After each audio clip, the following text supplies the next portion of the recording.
Hey guys, I wanted to give you just a quick video to discuss some of the prophecies that we see in Daniel chapter 11. I'm not going to be able to talk about all of them at length in my sermon today, but still wanted to provide a resource for you if you're interested in just kind of digging into how each of these prophecies come to pass in history, just so that you can use that for your own study, for your own edification. And so we'll just kind of dive right in. Now, you might remember last week in kind of the last 3 minutes of my sermon, I put that crazy math problem in front of you where the Lord says that there would be a period of 70 weeks.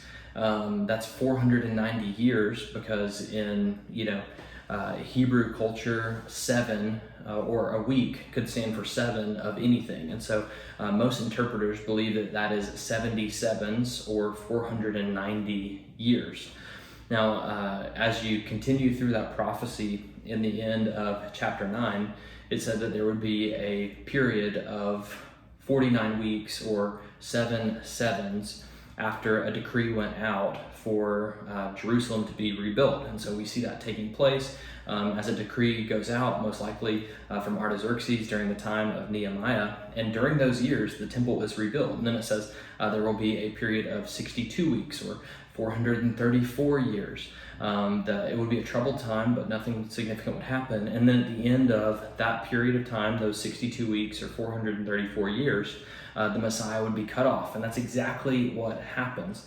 And so there's one final week remaining in the 70 weeks of prophecy, or 7 more years if you're looking at the 490 number. So 483 years pass, the Messiah is cut off. And then there's kind of this final week that we see the Antichrist comes and all that. And I'm not as sure about some of those details, so I'm not going to go into it. And so that's kind of the prophecy from chapter 9. And then the prophecy in chapter 11 is actually looking at events that have taken place in the past. And then in verse 36, kind of shifts to things that will take place during that last time period. So let me just kind of walk through chapter 11 with you. Verse 1. It says, "And as for me, in the first year of Darius the Mede, I stood up to confirm and strengthen him." So this is the angel that is talking. Perhaps this is the angel Gabriel. We're not 100% sure. But here's what we know. It was 539 BC. This is the year that King Cyrus decreed that the Jews could return to rebuild the temple, rebuild the city. And when we get to verses 2 through 45, we'll actually have a detailed picture of the future. So it's just kind of telling us where we're at. You get to verse 2, it says, "And now I will show you the truth." He's talking to Daniel. He says, "Behold, 3 more kings shall arise in Persia, and a 4th shall be far richer than all of them. And when he has become strong through his riches, he shall stir up against the kingdom of Greece." Now there were 3 more kings that came through Persia. After Cyrus, there was a king named Cambyses, who was from 530 to 522 BC. There was Smerdis in 522. Then there was Darius Hystaspes from 522 to 486. And then it says, "And after those 3, there will be a 4th king who is much richer than them." And we see that fulfilled in King Xerxes from 486 to 464 BC. He invaded Greece, but he was ultimately defeated at the Battle of Salamis in 480 BC. Then you go to verse 3, it says, "Then a mighty king shall arise." Who's that mighty king? That is Alexander the Great. He should arise, he's over Greece, "who shall rule with great dominion and do as he wills. And as soon as he has arisen, his kingdom shall be broken and divided toward the 4 winds of heaven." What do we know about King Alexander? That he did not have a child that took the throne after him, but that his 4 generals took over. And so right there in the middle of verse 4, it says that his kingdom would be divided toward the 4 winds, his 4 generals of heaven, but not to his posterity, not to one of his children, nor according to the authority with which he ruled, for his kingdom shall be plucked up and go to others besides these. That's exactly what happened whenever Alexander's reign ended in 323. Now, the rest of this chapter will deal with just 2 of those generals and their kingdoms. You have the kingdom of the north, which would be the Seleucid kingdom, and then you have the kingdom of the south, which will be the Ptolemaic kingdoms. So you have these 2 generals in verse 5, speaks of them. It says, "The king of the south shall be strong." but one of his princes shall be stronger than he and shall rule, and his authority shall be a great authority. So as I said, the kingdom of the south was the Ptolemaic kingdom started by Ptolemy Soter. He was a general under Alexander and then became the ruler of Egypt. That was from 323 to 285 BC. The king of the north was Seleucus Nicator. The Seleucid Empire was began by him. He was a lesser general under Alexander. Now here's the thing, he ruled in Babylon, but his rule did not last for long at first because one of the other generals named Antigonus Monophthalmus took over. Now verse 5 tells us here that there would be one to rule as a prince of the king of the south, and then he would grow greater than the king of the north. And that's exactly what happened. So Antigonus bullied Seleucus out of Babylon, out of the kingdom of the north. So then he went and served as a prince under Ptolemy in the south. But after Antigonus was defeated at the Battle of Gaza in 312 BC, what happens? Seleucus actually returns to Babylon. He returns to the north, and then he grows stronger than Ptolemy, and he gains control over Babylon, Syria, and Media. All right, now let's go to verse 6. It says, after some years they shall make an alliance, and the daughter of the king of the south shall come to the king of the north and make an agreement. But she shall not retain the strength of her arm, and he in his arm shall not endure, but she shall be given up, and her attendants, he who fathered her, and he who supported her in those times. Now here's the deal. Wars waged back and forth between the king of the south and the king of the north as time would go on. But then Ptolemy II, the Ptolemy Philadelphus, attempted to make peace with Antiochus Theos, Antiochus II. And just as verse 6 prophesies, it says that they would try to make a peace treaty. And how he would do this is by sending his daughter to marry Antiochus. So Ptolemy sent his daughter Bernice. Now verse 6 says here that she would not retain her strength, and neither would that king. Now, here's the deal. Not only that, but that her father would die as well. This is a very specific prophecy. And as you could imagine, Antiochus's first wife, who finds out that she's being divorced for Bernice, all for a peace treaty, didn't like this idea. And so what happens? She poisons Bernice, the daughter of Ptolemy. She poisons her own husband, Antiochus. They both die. And then in that very same year, Ptolemy II dies as well. And then it says, but verse 7, that a branch from her roots would rise up, that someone from Bernice's roots would rise up. Well, verse 7 says, and from a branch from her roots one shall arise in his place. He shall come against the army and enter the fortress of the king of the north, and he shall deal with them and shall prevail. He shall also, verse 8, carry off to Egypt their gods with their metal images and their precious vessels of silver and gold, and for some years he shall refrain from attacking the king of the north. Then the latter shall come into the realm of the king of the south, but shall return to his own land. All right, what happens? Well, Bernice's brother, Ptolemy III, Ptolemy Euergetes, took power and waged war upon the kingdom of the north in retaliation for his sister's death. So he returns some of the precious things to Egypt, just as it is prophesied here. That's how he got the name Euergetes, because it means benefactor. And eventually, Ptolemy III, Bernice's brother, made a peace treaty with Seleucus II of the north. This treaty would last 20 years, so it says that they're not going to war against one another as Ptolemy sought to expand his kingdom elsewhere. And then in 226, Seleucus II died. And what do we read? That his sons would wage war after that, after his death. This is exactly what we see in verse 10. Look, it says, his sons shall wage war and assemble a multitude of great forces, which shall keep coming and overflow and pass through, and again shall carry the war as far as his fortress. Now, after Seleucus II's death, his sons, both Seleucus III and Antiochus III, who was called Antiochus the Great, would continue skirmishes with the Ptolemies. Now, Seleucus III was murdered after a short reign, and then his brother Antiochus took over and made it a strong nation. And this will have a huge impact. We see in verse 11, it says, then the king of the south, moved with rage, shall come out and fight against the king of the north, and he shall raise a great multitude, but it shall be given into his hand. And when the multitude is taken away, his heart shall be exalted, and he shall cast down tens of thousands, but he shall not prevail. So as Antiochus, the king of the north, grew strong, Ptolemy IV actually took action. And so Ptolemy defeated Antiochus III. And as verse 12 prophesied, the king of the north lost thousands. However, Antiochus remained and would wait about 15 years to regain strength and attack, just as verse 13 said would happen. Look at verse 13. It says, "For the king of the north shall again raise a multitude greater than the first. And after some years he shall come on with great army and abundant supplies." So Antiochus III waited, and then he invaded Phoenicia and Syria with a great army after he had been defeated 15 years earlier. Ptolemy IV had just died when Antiochus attacked, and he hoped that the instability that surrounded young Ptolemy V in 205 would be to his advantage. And it seemed to work initially, but we'll see in verse 14 that things didn't quite pan out. It says, "In those times many shall rise against the king of the south, and the violent among your own people shall lift themselves up in order to fulfill the vision, but they shall fail." Verse 14 prophesies of a time that many would rise up against the king of the south. It says, "Even your own people," talking about the Israelites. But when Ptolemy V took power, the army of the north had attacked. And not only that, the Jews had begun to rebel because of the heavy taxation that he exacted.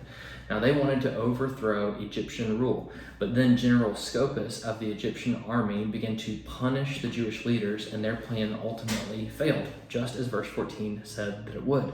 And when we get to verse 15, we read this, "Then the king of the north shall come and throw up siege works and take a well-fortified city. And the forces of the south shall not stand, or even his best troops, for there shall be no strength to stand. But he who comes against him shall do as he wills, and none shall stand before him. And he shall stand in the glorious land with destruction in his hand." Now, how did this play itself out? Well, Antiochus III was still king of the north at this time. And then he came and fought against the king of the south as prophesied, and the kingdom of the south did not stand. This all took place in 198 BC. Pick up with me in verse 17. It says, "He shall set his face to come with the strength of his whole kingdom, and he shall bring terms of agreement and perform them. He shall give him the daughter of women to destroy the kingdom, but it shall not stand to be to his advantage." Verse 18. "Afterward he shall turn his face to the coastlands and shall capture many of them, but a commander shall put an end to his insolence. Indeed, he shall turn his insolence back upon him. Then he shall turn his face back toward the fortresses of his own land, but he shall stumble and fall and shall not be found." Well, what did this look like actually in history? Well, General Scopas, who led the army of the south of Egypt, surrendered, and they were forced into an alliance with the north. Antiochus III even forced Ptolemy V to marry his daughter in the hope that his daughter would give him an heir to the throne of Egypt and strengthen his rule. But notice verse 17 that this move would not be to his advantage. And just as God said, this plan actually backfired on Antiochus because his daughter, who probably didn't like being used for politics, sided with Ptolemy instead of her own father. And as verse 18 prophesied, Antiochus turned his face to the coastlands. Although he would capture many of them, a commander would put an end to his insolence. And this came to pass when Antiochus III was defeated by Roman and Greek troops. He was forced to sign a treaty and surrender much of his power. To make matters worse, whenever he returned home, he was actually killed by an angry mob in the city that he ruled. So then, moving right along to verse 20, we read this, "Then shall arise in his place, in Antiochus III's place, one who shall send an exactor of tribute for the glory of the kingdom. But within a few days he shall be broken, neither in anger," that's important, "nor in battle." So as verse 20 predicted, another king would rise in his place, and Antiochus III's son, Seleucus IV, Philopater, would take over. Now verse 20 said that this new king would have an exactor of tribute. And this came to pass whenever Seleucus sent a tax collector named Heliodorus to collect the money that was needed to pay the tax that Rome now required.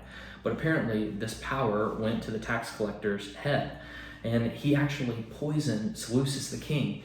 And just as verse 20 said, he wasn't killed in anger nor in battle. No, as history unfolds, he was poisoned by someone who was in his own palace.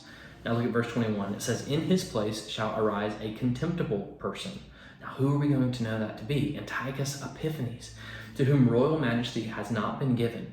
He shall come in without warning and obtain the kingdom by flatteries. How did he obtain the kingdom? By bribing people in power. Verse 22, armies shall be utterly swept away before him and broken, even the prince of the covenant, and from the time that an alliance is made with him, he shall act deceitfully, and he shall become strong with a small people.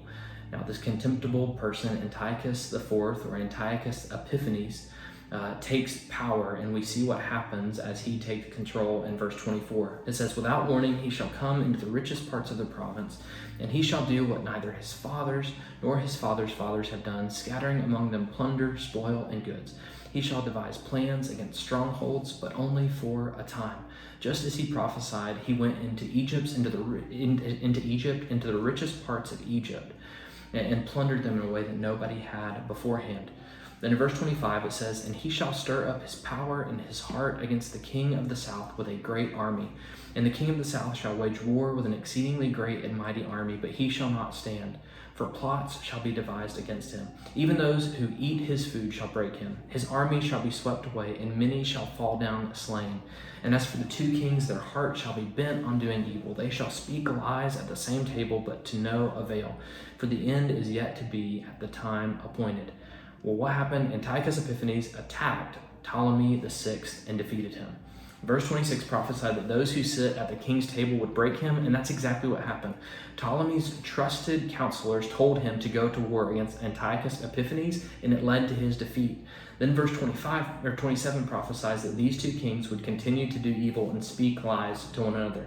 And just as God promised, Ptolemy VI and Antiochus Epiphanes made a covenant together just so that they could gain power in Egypt and wage war against the other nations around them.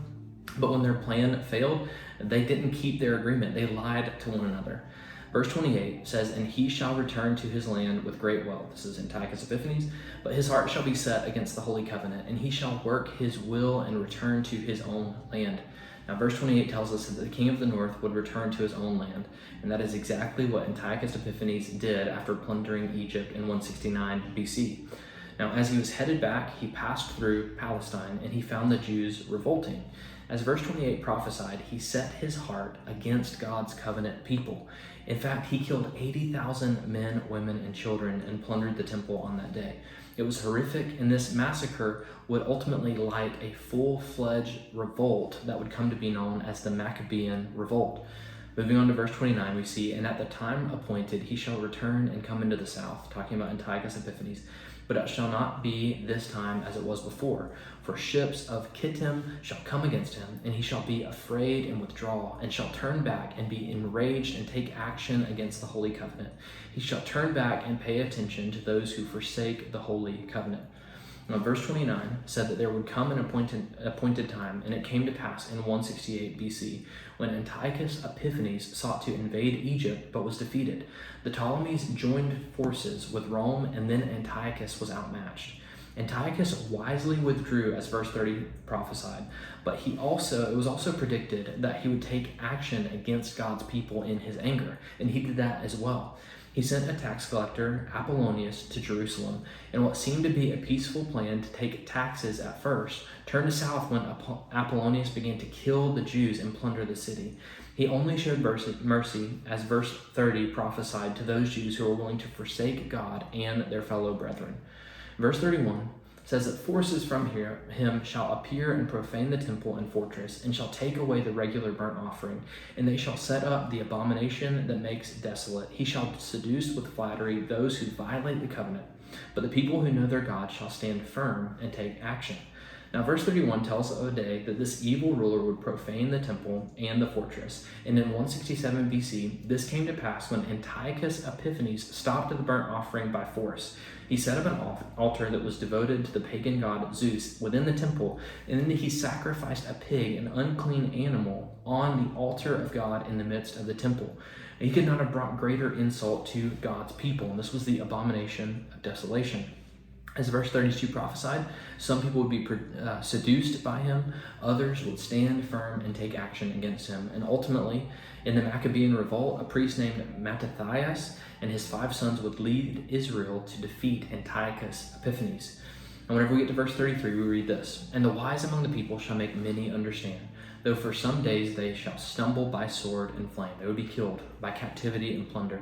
Verse 34, when they stumble, they shall receive a little help, and many shall join themselves to them with flattery, and some of the wise shall stumble, so that they may be refined, purified, and made white until the time of the end, for it still awaits the appointed time. Now, as verse 35 promised, those who were wise would strengthen the weak around them during this time of persecution. Some would stumble and die, but God would bring this persecution to its end at its appointed time. And in 164 BC, Antiochus Epiphanes died while he was on a campaign in Persia, and Israel was liberated from his rule. Now, whenever we get to verse 36, I believe it shifts from being about Antiochus Epiphanes to a future leader who would come, who is ultimately the man of lawlessness that we see in 2 Thessalonians, the Antichrist who is one to come. There are many types of the Antichrist throughout history. 1 John says many Antichrists have come. Satan always has to be ready to have an Antichrist because Satan doesn't know when the end of time is going to be. And yet we see that all of this prophecy up to verse 35 has been fulfilled with exact precision throughout history. So I know that was a lot. I'll put my notes in the description for you to have access to. I hope that was helpful, and I hope that you can dig into Daniel 11 and just learn more about God's sovereignty and providence through it. So thank you guys. Have a great day.